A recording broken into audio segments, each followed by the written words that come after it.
नमस्कार। कल मैंने आपको अपनी inter state border police, Uttar Pradesh police की जो यूनिट थी उसमें अपनी पोस्टिंग और फिर वहाँ जाके अपने आप को स्थापित करने के बाद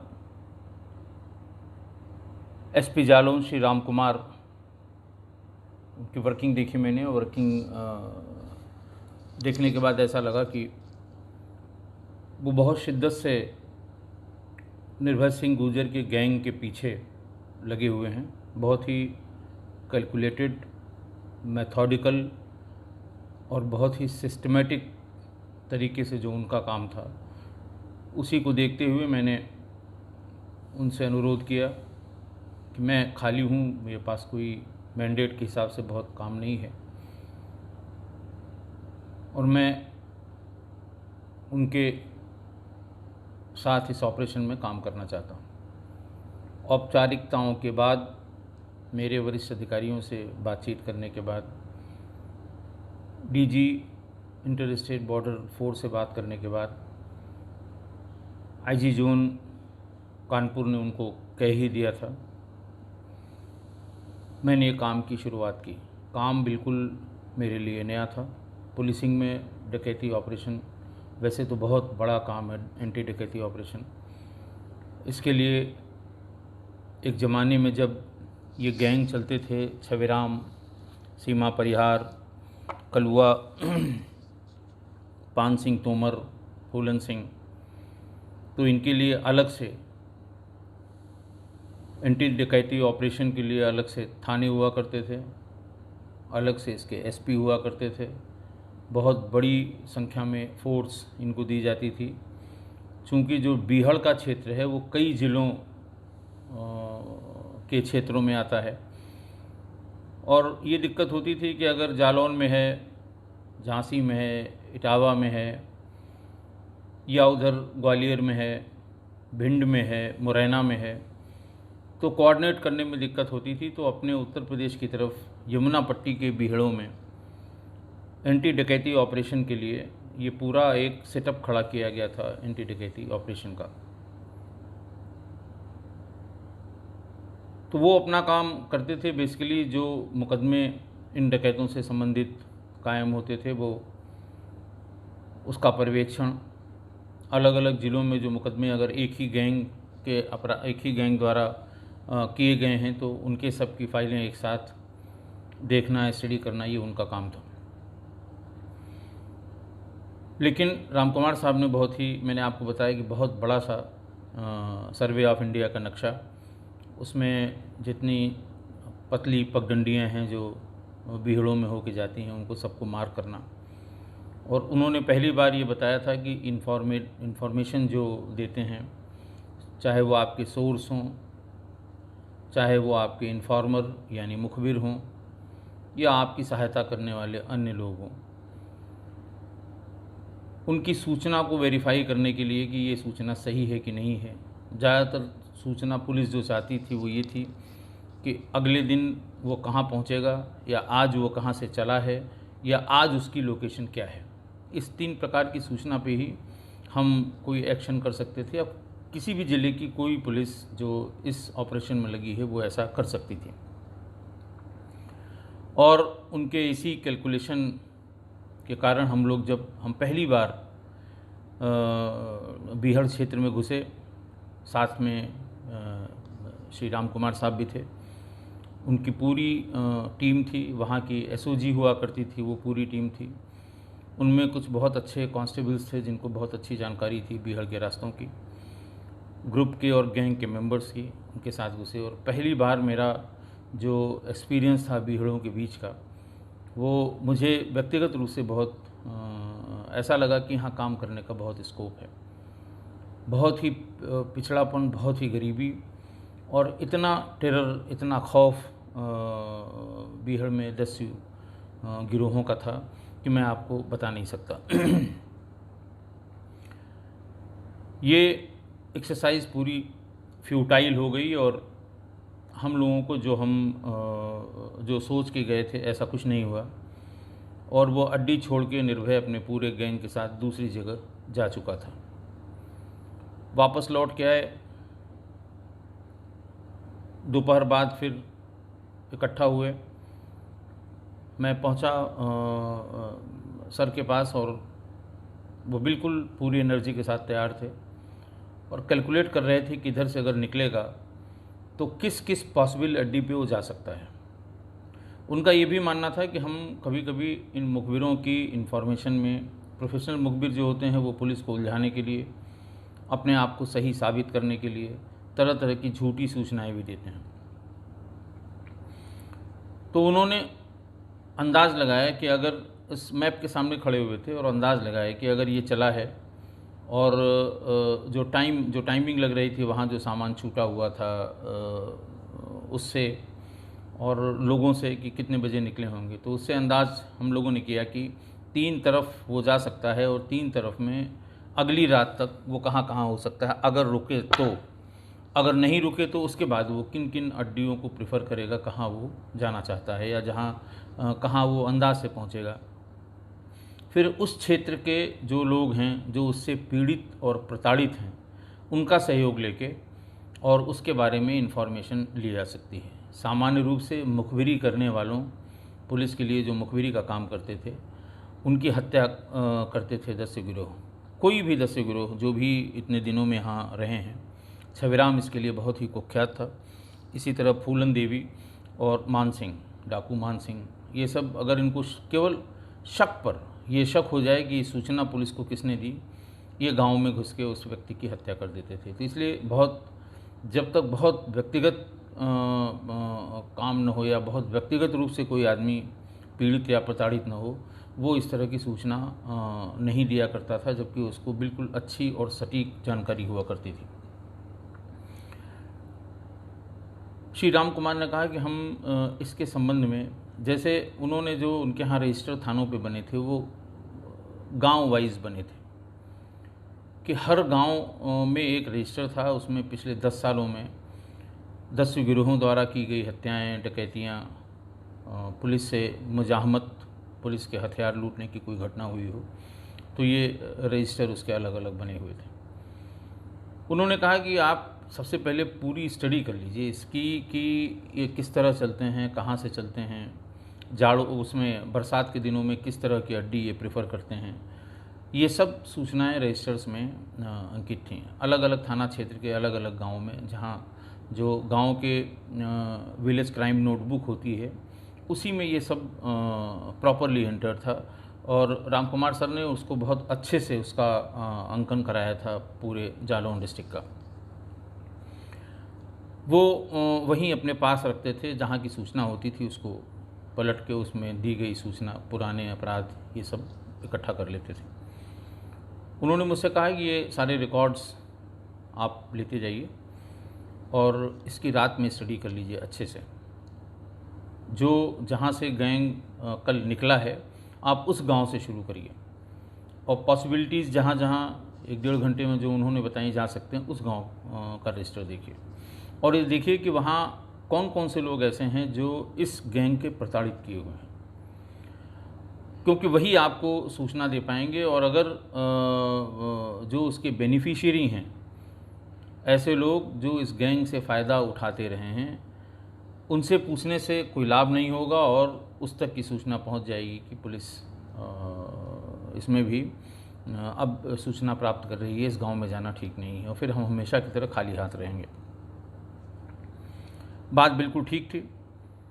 वहाँ से जो संभावित जगह थी, जैसा मैंने कल आपको बताया था कि कुठौत से हम लोग निकले थे और कुठौत के बाद जो जगह है माधोगढ़ नदी गांव, रमपुरा, उमरी, जहाँ जहाँ उन्होंने बताया था, मुझे एग्जैक्ट बिल्कुल गांव का नाम अभी याद नहीं है, लेकिन जहाँ जहाँ बताया था उन जगह की किताबों को हमने उन जगह की जो रजिस्टर मेंटेन किए गए थे इन्फॉर्मेशन के, उसको मैंने अच्छे तरीके से पढ़ा।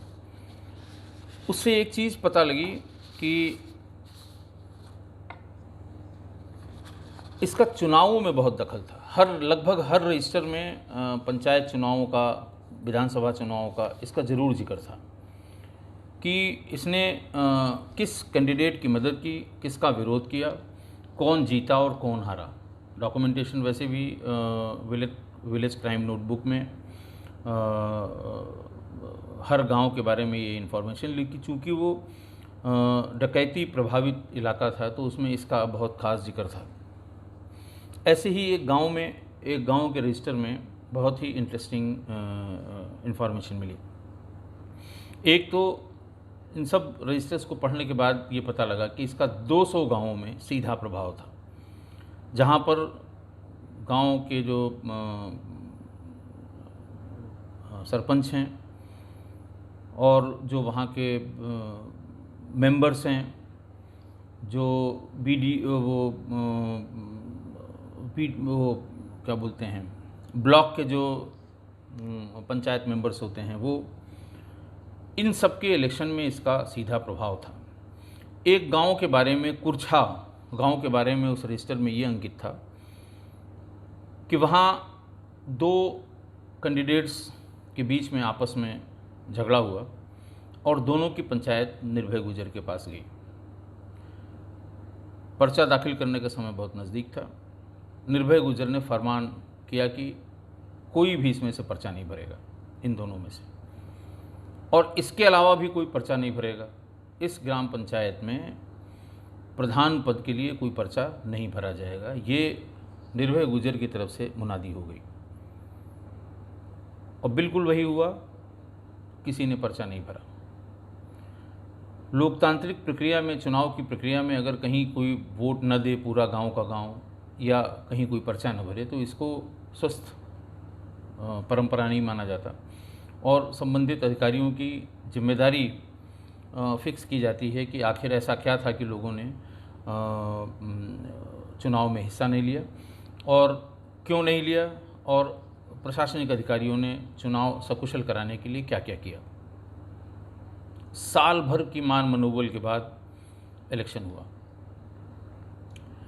एक एक कैंडिडेट जो पर्चा भरना चाहता था उसको कई पुलिस की गाड़ियों से घेर के वहाँ तक पहुँचाया गया जहाँ उसने नॉमिनेशन किया, फिर उसको सकुशल वहाँ से बाहर निकाला गया।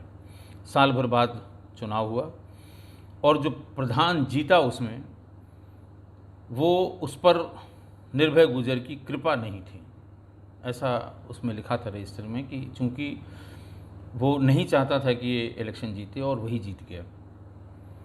और जब तक उसकी प्रधानी का पीरियड रहा वो इटावा में, गांव गया ही नहीं कभी वो, क्योंकि बता दिया गया था कि अगर ये गांव जाएगा तो ये लोग आके मार डालेंगे।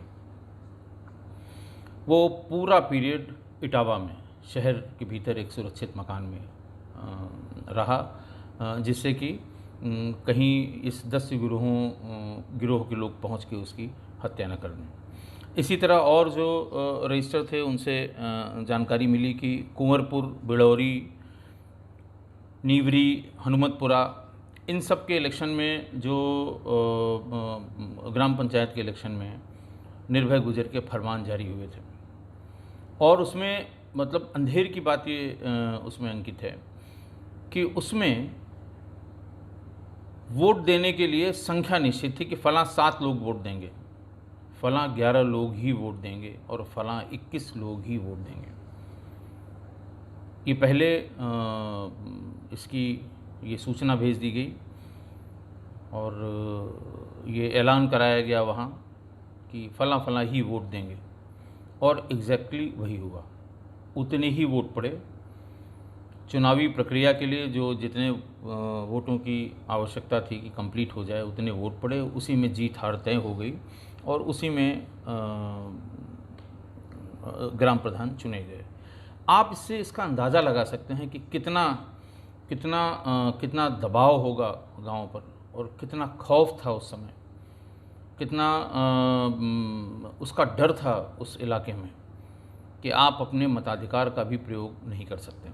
और जिस किसी ने मताधिकार के प्रयोग में या जिस किसी ने इसकी जो ये इसका जो ये डिक्टेट करता था उसको डिफाई करने की, उसका विरोध करने की कोशिश की, उसका हश्र बहुत बुरा हुआ।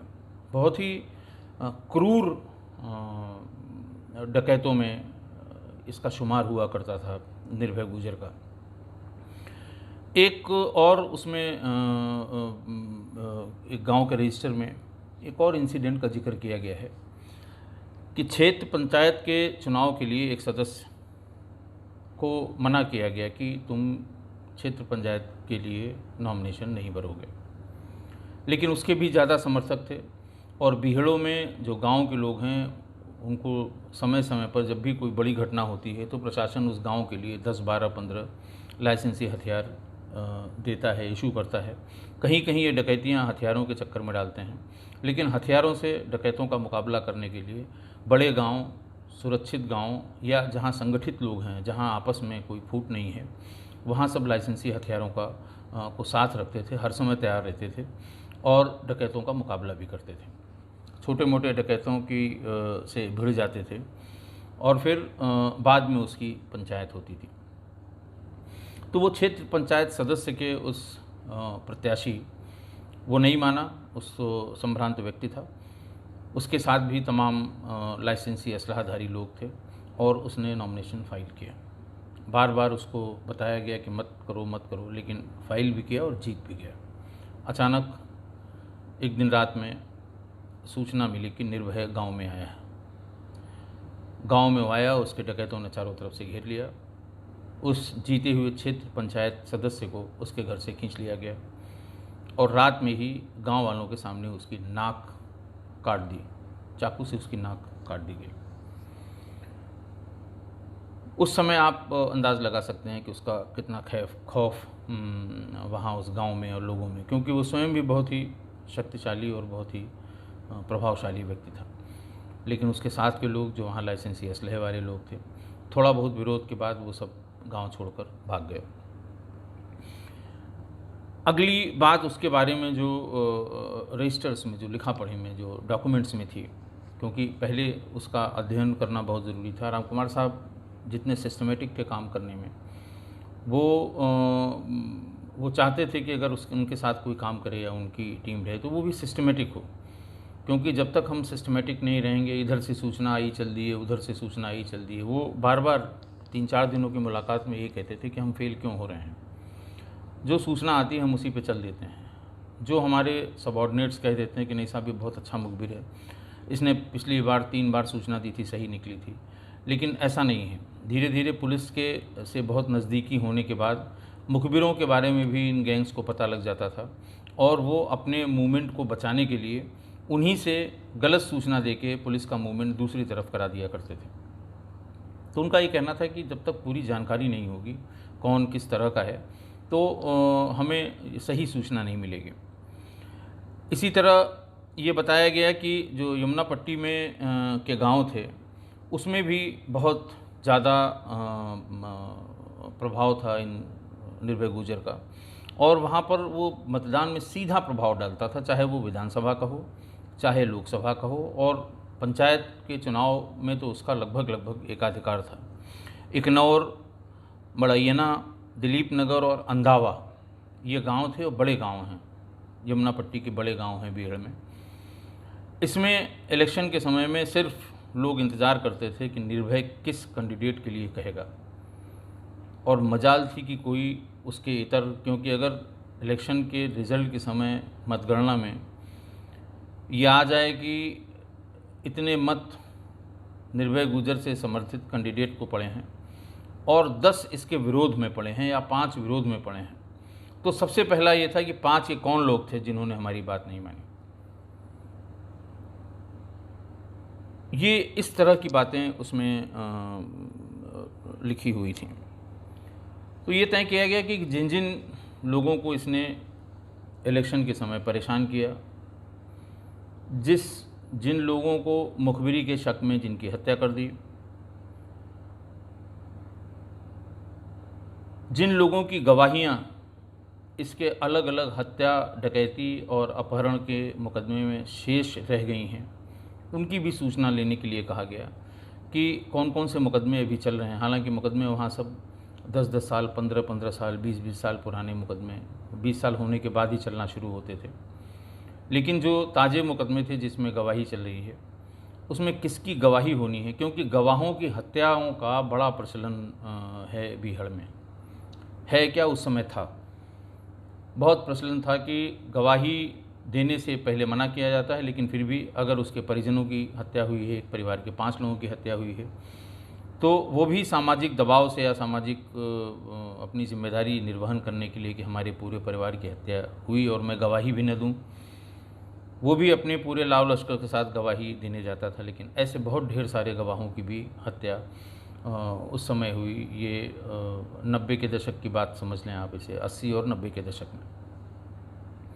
तो ये भी कहा गया कि जो मुकदमे इस समय प्रचलन में हैं और जिसमें बहुत ही इम्पॉर्टेंट गवाही होनी है उस घटना के संबंध में, जिसमें मुलजिमान यानी जिसमें जो जिन पे आरोप है, जो अपराधी हैं या जो जेल में हैं, वो निर्भय समर्थक हैं, निर्भय गुर्जर समर्थक हैं। तो ऐसे गवाहों को भी उनका भी नाम पता रखा जाए, उनसे संपर्क किया जाए।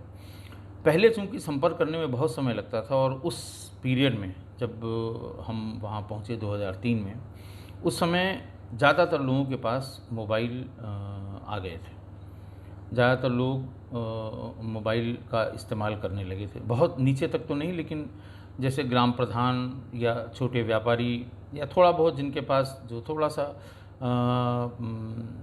लोअर क्लास से थोड़ा ऊपर वाली श्रेणी में थे, लोअर मिडिल क्लास के थे, उन्होंने मोबाइल रख लिया था। और अगर गांव में किसी व्यक्ति से बात करनी है तो प्रधान के नंबर थाने पर हुआ करते थे। थाने से बात करके प्रधान का नंबर लेके उस गवाह से हम लोग बात कर लेते थे।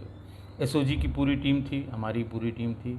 हम लोगों ने 3-4 दिन तक इस तरह की सूचनाएं इकट्ठा की और उससे बैठ के फिर डिस्कशन किया कि अब आखिर इसका नेक्स्ट टारगेट क्या हो सकता है। जो पहले होता आया रहा है उस हिसाब से नेक्स्ट टारगेट क्या हो सकता है, उसका नेक्स्ट जो स्टेप है जाने का, उसकी अड्डी क्या हो सकती है, इन सब के बारे में हम लोगों ने जानकारी हासिल की। और राम कुमार साहब का जो काम करने का तरीका था, जो इन्फॉर्मेशन जिस पर्पस से उन्होंने इकट्ठा की थी, वो धीरे धीरे अब रंग लाने लगी। इस तरह के जो उसके प्रताड़ित किए हुए लोग थे, उन्होंने धीरे धीरे हिम्मत करके, उनका ये कहना था, साहब किसी ने हमसे पूछा तो, किसी ने हमको अप्रोच तो किया, हम ऐसे किसी को बता दें और हम ये श्योर नहीं हैं कि वो ऐसा तो नहीं है निर्भय गुर्जर के लोगों में है। और एक बात और बहुत इम्पॉर्टेंट बात जब ये हम लोग पता कर रहे थे तो ये पता लगी कि लोगों को, गाँव के लोगों को, बीहड़ के छोटे छोटे गाँव बहुत जंगलों में बसे हुए हैं, उनको पुलिस पे यकीन नहीं था। क्योंकि जब कोई घटना हुई वो हमेशा वो इस बात को फैला के ज़ोर से कहता था कि पुलिस के लोगों ने हमें बताया है, पुलिस में हमारे लोग हैं, तुम कहाँ भाग के जाओगे, थाने पर जाओगे, जैसे ही पहुँचेगे वैसे ही मुझे सूचना हो जाएगी कि तुम थाने पर गए थे। इसका डर बहुत था। लोग इस कदर डरे हुए थे कि वो कोई भी बात पुलिस से शेयर करने को तैयार नहीं थे। उनको सूचना देने के लिए या बताने के लिए बहुत मुश्किल से तैयार किया जाता था। इसीलिए इस प्रोसेस में काफ़ी समय लग गया। लेकिन एक बार वो इंफ्रास्ट्रक्चर तैयार हो गया तो सूचना मिलने लगी। अगली सूचना आई कालपी के जंगलों की। बिल्कुल सही सूचना थी, सटीक सूचना थी। राम कुमार साहब उस दिन कानपुर चले गए थे मीटिंग के लिए। जो सूचना देने वाला है उसने उनको सूचना दी कि ऐसे ऐसे है और इस अड्डी पर एक दिन पहले आया है और इस समय वर्तमान में मौजूद है। उन्होंने सीओ कालपी को कहा, मुझे फ़ोन किया कि आप अगर जा सकते हो तो पूरी टीम आप लीड करके चले जाइए, हो सकता है हमें कुछ सफलता प्राप्त हो जाए। हम लोगों ने शाम का समय इस बार चुना क्योंकि धीरे धीरे इन्फॉर्मेशन आने लगी थी कि शाम के समय में लोग खाना वाना बनाने में, ज़्यादातर लोग खाना बनाने में व्यस्त हो जाते हैं और जो पहरा इनका लगता है वो पहरा ही अलर्ट होगा। अगर किसी भी तरह से पहरे के नज़दीक हम पहुंच जाएं और किसी एक पहरे वाले को गोली लग जाए, गिर पड़े हो, तो खाना बनाते समय जब ये भगदड़ होगी तो ये भागेंगे। और जैसा मैंने आपको बताया कि अड्डी जो है 3 तरफ से ऊंचाई वाली पहाड़ियाँ होती थी, एक तरफ से वो निकलने का रास्ता होता था। जैसे अगर पानी बरसे तो 3 तरफ ऊंचाई है, और जिस तरफ ढाल होगा, जिस तरफ पानी निकलने का रास्ता होगा, वही उनके भागने का भी रास्ता होता था। और ऐसा जहाँ वो पानी निकलता था वो आगे कहीं न कहीं जाके छोटी मोटी नाले या नदी का रूप ले लेती थी। ये उसी के सहारे सहारे निकल जाया करते थे। बैठ के सब लोगों ने बात की। शाम के समय हम लोग पहुँच गए। रास्ते में इनका एक कैजुअल मेंबर मिल गया जो वहाँ पर इनको राशन सप्लाई करके आ रहा था। उसे साथ में लिया हम लोगों ने और उसके आँख में पट्टी बांधी ताकि वो इशारा ना कर सके। उससे पूरी बात पूछी, किस रास्ते से गया, किस रास्ते से। हम बिल्कुल सही जगह पहुँच गए। और फिर ये हुआ कि इसका जो निकलने की जगह, इस अड्डी की जो निकलने की जगह है, इसको पहले आइडेंटिफाई कराया जाए। उससे वो बहुत ज़्यादा एग्जैक्ट बता नहीं पाया। ऐसा नहीं था कि वो बताना नहीं चाहता था, वो बता नहीं पाया, क्योंकि जिस रास्ते से वो गया था उस रास्ते पर उसे जो पहरे पर लगा हुआ आदमी था वो लेने आया था। इसका मतलब जो भागने का रास्ता है उसे उसकी जानकारी नहीं थी। लोकल जो एसओजी के सिपाही थे जिन्हें जानकारी थी उन्हें लगाया गया। उन्होंने अंदाज से ये बताया कि साहब अगर निकलेंगे तो इस तरफ भी निकलेंगे। एक उस साइड के एक एसओ को बुला के 4-5 सिपाहियों के साथ उस तरफ भी लगाया गया। हम लोग नज़दीक पहुंचते, लेकिन जब फायर के रेंज में हम लोगों के पास AK-47 थी, 303 की राइफलें थीं, इंसास थी, सभी आधुनिक उपकरण थे। और जैसे ही हम लोग, एक तो सिंगल फाइल में चलने के लिए कहा गया, एक एक आदमी चलेंगे। एंटी डकैती ऑपरेशन के अपने कुछ नियम हैं। दूसरे, सूखे पत्ते वाली जगहों से नहीं चलेंगे, क्योंकि वो खड़खड़ की आवाज़ होने से वो सतर्क हो जाते हैं। पदचाप की जो आवाज़ होती है वो उससे इतने अच्छी तरह से परिचित होते हैं कि उन्हें अंदाज़ लग जाता है कि अकेला आदमी आ रहा है, कि 2 आदमी आ रहे हैं, कि 4 आदमी आ रहे हैं, क्योंकि वो ज़माने से यही कर रहे हैं, बहुत सालों से यही कर रहे हैं। तो ये हुआ कि एक सिंगल फाइल में चलेंगे, एक दूसरे से आई कांटेक्ट में रहेंगे, नज़री मिलान जिसको कहते हैं उनसे रहेगा, और पीछे रह के वो इशारा करके बताएंगे। कोई ज़ोर से चिल्ला के इशारा नहीं करेगा। अगर किसी को रोकना है तो 2 कदम आगे बढ़ के उसे छू लेंगे, वो रुक जाएगा। और जो बात आपको कहनी है या जो इस बीच में आपका ऑब्जर्वेशन है आप उसको बता देंगे। थोड़ी दूर पर हम लोग सभी लोग दूरबीन का रखना वहाँ बहुत ज़रूरी था। किसी भी एंटी डकैती ऑपरेशन में 2 चीज़ें बहुत आवश्यक थी। एक तो बाइनोकुलर, दूसरा night vision device. Night vision device UP police के पास सिर्फ एंटी डकैती ऑपरेशन के लिए ही लाई गई थी उस समय, और बड़ी संख्या में ये कानपुर देहात, जालौन, इटावा, इस पूरे इलाके में थानों पर बांटी गई थी कि अगर रात में जाना पड़ जाए किसी टीम को किसी सूचना पर तो नाइट विज़न डिवाइस का उपयोग करें। नाइट विज़न डिवाइस सिर पर इलास्टिक के पट्टे के सहारे उसको बांध लिया जाता था। आँखों के ऊपर लगा लेते थे, जैसे बाइनोकुलर, जैसे दूरबीन होती है।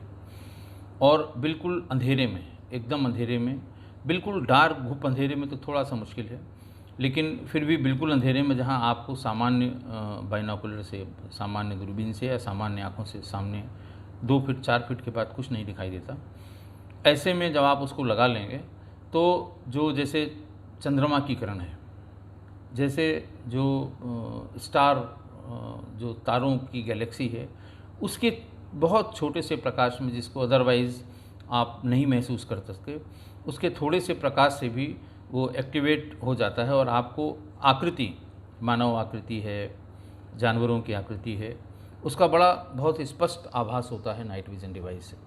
कितने आदमी हैं, हिल रहे हैं, असलहा लिए है कि नहीं है, पहचान तो होना बहुत मुश्किल है, बट दिखाई पड़ जाता था नाइट विज़न डिवाइस में। तो जब भी किसी भी ऑपरेशन में लोग निकलते थे, नाइट विज़न डिवाइस ज़रूर रखते थे। नाइट विज़न डिवाइस लेके हम लोग गए वहाँ पर और दिख गया वो।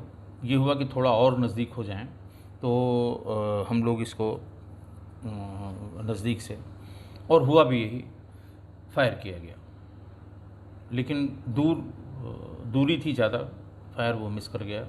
वो जो पहरे पे खड़ा हुआ था वो कूद के भीतर की तरफ चला गया। इशारा किया, अब जब ये पता लग गया कि हमारी लोकेशन आउट हो गई है तो इशारा किया गया कि हम लोग सब उधर चलते हैं जिस मुहाने से ये निकलने की कोशिश करेगा।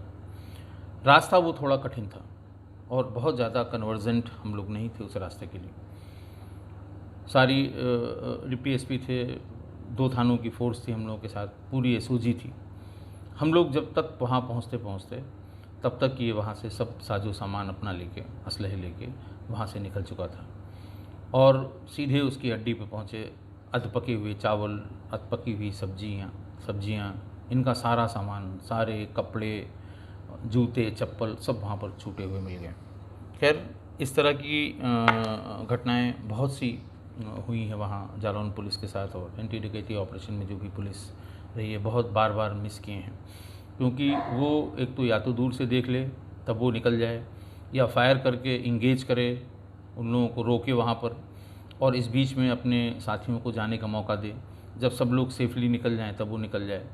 तो जो जिस चीज़ में वो पारंगत थे और जिसकी वजह से ये दस्यु गैंग्स वहाँ पर इतने लंबे लंबे समय तक चलते रहे, तो उसमें वो माहिर थे। हम उतना अच्छे से उसको नहीं समझ पाए। उसके लिए बहुत ज़रूरी था कि वहाँ के रास्तों को समझते, इसीलिए साथ में हमेशा एक ऐसे आदमी को लेके चलते थे, लेकिन उसको लेके चलना भी जो वहाँ का होता था, जिसको कुछ जानकारी होती थी। लेकिन सामान्य रूप से ऐसे व्यक्तियों का जब भी कभी पता लगा तो उनकी हत्या हो जाती थी, इसलिए लोग जाने को तैयार नहीं होते थे। ये इस तरह की 2-3 घटनाएं और हुई, और उसके बाद फिर इलेक्शंस हुए। इलेक्शन के बाद नई सरकार का गठन हुआ, मेरा भी वहाँ से ट्रांसफ़र हो गया, मैं बाराबंकी चला गया। इस तरह कम से कम 4-5 अटेम्प्ट हुए। राम कुमार साहब का भी ट्रांसफ़र हो गया, नए एसपी वहाँ पर आ गए। धीरे धीरे उसकी शक्तियाँ कमज़ोर होना शुरू हुई थी। वहाँ पर राम कुमार साहब के जाने के बाद एक दूसरे अधिकारी थे और बाद में श्री अमिताभ यश की पोस्टिंग हुई। वहाँ सर्विलांस सेल ऑलरेडी मौजूद था। अमिताभ यश साहब भी बहुत अच्छे अधिकारियों में उनकी गिनती होती है। एसटीएफ के वर्तमान में आईजी हैं। एसटीएफ में बहुत बड़े बड़े काम उन्होंने किए हैं, और पहला बड़ा इसके गिरोह को नुकसान जालौन में अमिताभ यश साहब ने ही पहुंचाया था। 2004 में संभवतः बुद्ध सिंह लाठी का एनकाउंटर हुआ था, जो इसका सबसे ट्रस्टेड आदमी थे। उधर दलवीर चौधरी साहब एसएसपी इटावा थे, उन्होंने इसके एक एक करके सभी गैंग मेंबर्स को मारना शुरू कर दिया। वो सारे एनकाउंटर्स हुए। इसी बीच में इसका जो अपनी जो ताकत थी, इसकी श्याम जाटो, इसका जो दत्तक पुत्र था, उसकी पत्नी, उसका वो इसको छोड़ के सरला, वो श्याम जाटो को से अलग ये निर्भय के पास रहने लगी। कहा यह जाता है कि निर्भय ने इसके साथ ज़बरदस्ती की। जिससे शादी की थी नीलम से निर्भय गुजर ने, वो उनके दत्तक पुत्र श्याम जाटव के साथ भाग गई। जो सरला थी इसकी जो पत्नी थी, जब वो श्याम जाटव के साथ नीलम भाग गई तो निर्भय गुजर ने अपनी दूसरी शादी अपनी बहू यानी सरला से उसी जंगल में रचाई। लेकिन सरला भी इससे बहुत परेशान हो चुकी थी। एक दिन वो एक राइफ़ल इसकी लेके, स्प्रिंगफील्ड की एक राइफ़ल थी, वो लेके जंगल से भाग गई। इसने बड़ी कोशिश की लेकिन वो नहीं मिली। बाद में रास्ते में मुखबिरों को जानकारी हुई, पुलिस को इत्तला हो गई और वो पुलिस ने उसको पकड़ लिया, उसे जेल भेज दिया। तो एकदम बिल्कुल जिसे कहते हैं कि बिल्कुल टूट चुका था। दूसरा सबसे बड़ी बात, जो पुलिस जिस बात का इंतज़ार कर रही थी कि अगर ये टावर वहाँ लग जाते तो इसको मारने में, इसकी लोकेशन लेने में बिल्कुल दिक्कत नहीं होती। धीरे धीरे जंगल के भीतर तो टावर लगने नहीं देते थे, लेकिन जो धीरे धीरे सड़क के पास के इलाके जहाँ पहुँच थी पुलिस की भी और जहाँ टावर कंपनियों की भी, वहाँ टावर लगने लगे। और एक पर्टिकुलर इलाका जहाँ ज़रा सा भी आबादी थी हाईवे के आसपास 2-3 किलोमीटर भीतर तक, वो सब मोबाइल से कनेक्टेड हो गए। तो वहाँ के नंबर सब मिल गए थे, तो वहाँ की इन्फॉर्मेशन सब मिलती रहती थी और इन लोगों के इलाके का मूवमेंट जो है वो काफ़ी कम हो गया। फिर मेरे ट्रांसफ़र के बाद वहाँ से बाराबंकी गया और उसके बाद जब मैं दोबारा एसटीएफ में पहुँचा, तब नवंबर 2005 में एसटीएफ ने एक एनकाउंटर में निर्भय गुजर को मार दिया।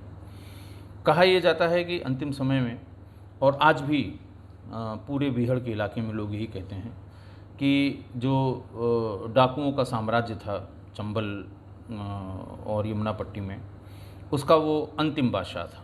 उसका मजाक में भी उसकी तुलना बहादुर शाह ज़फ़र से करते हैं कि जिस तरह से अंतिम समय में बहादुर शाह ज़फ़र को सब लोगों ने छोड़ दिया, बूढ़ा और लाचार हो गया, वैसे ही अंतिम समय में सबसे खूंखार डाकू चंबल का निर्भय गुजर, उसके बेटे, पत्नी, साथियों ने सब छोड़ दिया, छोड़ के भागते रहे, पुलिस उनको मारती रही, वो लाचार हो गया और दिन रात शराब में डूबा रहने लगा। इसलिए पुलिस को मदद मिली उसको एलिमिनेट करने में। इस तरह से मेरी उस पोस्टिंग का वहाँ जो एक्सपीरियंस था, जो मैंने कभी इतनी लंबी पोस्टिंग में एंटी डकैती, किसी भी एंटी डकैती ऑपरेशन में या ऐसी जगह में मैं पोस्ट नहीं रहा, या कैसी भी 10 से प्रभावित किसी भी ज़िले में मेरी पोस्टिंग कभी नहीं रही।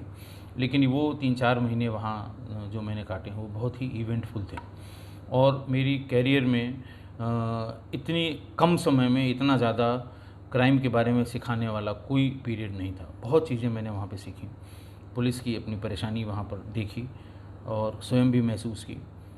एंटी डकैती ऑपरेशन में पुलिस कितना परेशान होती है, कितने तनाव में जीती है, ये भी देखी, और डकैतों का प्रभाव किस तरह से वहाँ लोगों के भीतर घर कर गया था, ये भी देखा। तमाम इस पर फिल्में बनी हैं, तमाम फिल्मों के माध्यम से आपको जानकारी होगी कि क्यों कोई डकैत बनता है और डकैत बनने के बाद वो क्या क्या करता है। सामान्य आदमी की ज़िंदगी, गांव वालों की ज़िंदगी, जो वहाँ के बाशिंदे हैं, खेतीहर हैं, किसान हैं, मज़दूर हैं या छोटा मोटा व्यापार करने वाले हैं, उनकी ज़िंदगी किस तरह नरक हो जाती है, और कैसे ये लोग लोकतांत्रिक प्रक्रिया को प्रभावित करते हैं, बहुत गहरे से प्रभावित करते हैं। लेकिन अब अच्छी बात यह है कि जैसा वहाँ लोग आम किबंदंदियों में ये कहते हैं कि साहब ये डकैतों के साम्राज्य का अंतिम शासक निर्भय सिंह गुजर था, ये बात में लोग हंसी भी लेते हैं इसकी। साहब उसके बाद ये मुग़ल सल्तनत का बहादुर शाह ज़फ़र से उसको इक्वेट करते हैं। अब वो पूरा क्षेत्र, चाहे वो मध्य प्रदेश का इलाका हो, चाहे राजस्थान का इलाका हो, और चाहे उत्तर प्रदेश का ये चंबल के बीहड़ों का इलाका हो, ये इसमें आज की तारीख में इस तरह का कोई दस्यु, इस तरह का कोई डकैत मौजूद नहीं है। टेटपूजिए क्रिमिनल्स तो हर जगह होते हैं, वो चाहे वो घाटी हो, चाहे शहर हो, चाहे देहात हो, उस तरह के अपराधी छोटे मोटे ज़रूर पनपे होंगे, लेकिन समय पर उनको टेम डाउन किया गया। तो ये उस पीरियड की बात थी। अब नेक्स्ट पार्ट में जब मैं फिर से बाराबंकी की अपनी पोस्टिंग पर, एडिशनल एसपी बाराबंकी की अपनी पोस्टिंग पर गया था, उसके छोटे मोटे जो संस्मरण हैं वो बताऊंगा, और उसके बाद फिर वहाँ से मैं फिर एसटीएफ में अपनी दूसरी बार की पोस्टिंग में बहुत लंबे समय तक रहा। उसके बारे में जो हमारे अनुभव हैं, पुलिस के जो अनुभव हैं, वो आपसे साझा करूंगा। बहुत बहुत धन्यवाद।